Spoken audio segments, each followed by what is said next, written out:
Hey guys, this is Review Hunter. I finished up all my testing. I'm back to give you guys a Parasyte review for this week's episode. I'm sorry that I'm late.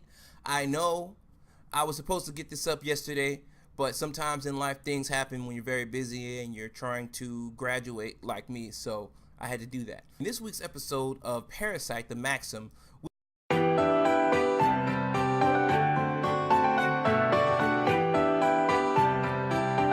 we get to see Shinichi and Migi just walking down the street.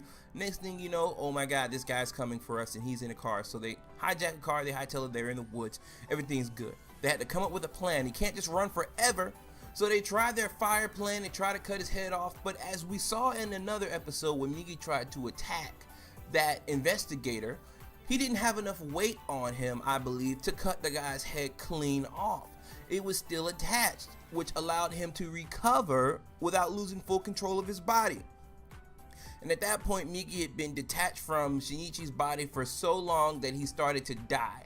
And he started going through the death process. So it looks as though the main body of the majority of Migi is dead.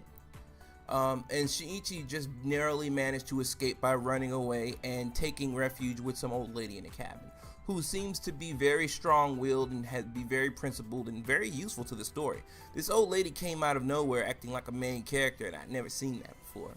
So you see Shinichi there with one arm, and he wakes up in the middle of the night like, ah, ah, basically because he manages to see that Migi is still there, at least a small enough portion of cells to form an eyeball on the stub of his hand. Not enough to form a full arm. I don't think parasites have regenerative abilities. So what I'm thinking is that the main body of Migi is still out there, because in his dream, when he saw Migi in his mind, Migi said, "I'm still alive out here, come and find me." So somehow Migi managed to survive. I don't know if he's acting as a parasite in another human, because we've seen that parasites can act that way and take over another host. Now, I don't believe that host necessarily has to be human. Maybe he saw a dog coming by and he jumped in the body or something.